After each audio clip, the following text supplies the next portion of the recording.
মুক্তির আগেই এক নতুন রেকর্ড গড়ল দক্ষিণী সুপারস্টার রজনীকান্তের বহুল প্রতীক্ষিত ছবি কুলি। সিনেমা মুক্তির আগেই টিকিট বিক্রির হইচই। দক্ষিণী সুপারস্টার রজনীকান্তের নতুন সিনেমা কুলি যেন আগেই শুরু করে দিল বক্স অফিস দাপট। আজকের এই ভিডিওতে জানাবো কিভাবে কুলি মুক্তির আগেই গড়েছে এক নতুন রেকর্ড, আর কেন বলা হচ্ছে এটা হতে চলেছে রজনীকান্তের ক্যারিয়ারের সবচেয়ে বড় ওপেনিং। इस धंधे की वजह से साइमन इतना बड़ा नहीं बना है।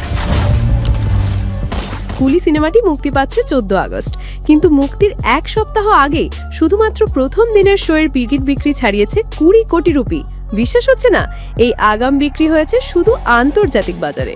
উত্তর আমেরিকা, মালয়েশিয়া, অস্ট্রেলিয়া এবং নিউজিল্যান্ড এই সব জায়গায় তামিল সিনেমা ভক্তদের মধ্যে ব্যাপক উন্মাদনা দেখা গেছে। বিশেষ করে উত্তর আমেরিকায় সিনেমাটির অগ্রিম টিকিট বিক্রি এমন এক রেকর্ড গড়েছে যা দক্ষিণী ইন্ডাস্ট্রির জন্য এক গর্বের বিষয়। আন্তর্জাতিক তামিল হটস্পটগুলোতে কুলি নিয়ে এমন উত্তেজনা ইঙ্গিত দিচ্ছে রজনীকান্ত এখনও আছেন থালাইভা হয়েই। শুধু আন্তর্জাতিক না, ভারতের বাজারেও কুলির প্রথম দিনের আয় নিয়ে বিশ্লেষকদের মধ্যে উত্তেজনা তুঙ্গে। বক্স অফিস সূত্রে জানা গেছে মুক্তির দিনেই কুলি করতে পারে 120 কোটিরও বেশি আয়।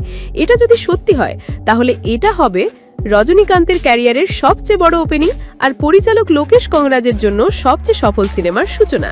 মাত্র গত শনিবার মুক্তি পেয়েছে সিনেমার ট্রেলার, আর তাতেই হইচই পড়ে গেছে। রজনীকান্তের কুলির লুক, অ্যাকশন এবং লোকেশ কংরাজের পরিচালনা নিয়ে সোশ্যাল মিডিয়ায় ইতিমধ্যেই আলোচনা তুঙ্গে। ট্রেলারে দেখা গেছে এক রহস্যময় কুলির চরিত্র, যার মধ্যে রয়েছে অ্যাকশন, স্টাইল এবং প্রচ্ছন্ন রাজনৈতিক বার্তা। রজনীকান্ত মানে ম্যাজিক। 50 বছরের সুদীর্ঘ ক্যারিয়ারে একের পর এক ব্লকবাস্টার উপহার দিয়েছেন এই থালাইভা। এবার কুলি কি পারবে সেই ম্যাজিক আবার ফিরিয়ে আনতে? আপনার কি মনে হয়, কুলি কি পারবে মুক্তির দিনে 100 কোটির রেকর্ড গড়তে? কমেন্টে জানাতে ভুলবেন না। আর যদি আপনি রজনীকান্তের ভক্ত হয়ে থাকেন তাহলে এই ভিডিওতে একটা থামস আপ দিয়ে দিন আর চ্যানেলটা সাবস্ক্রাইব করে ফেলুন এক্ষুনি।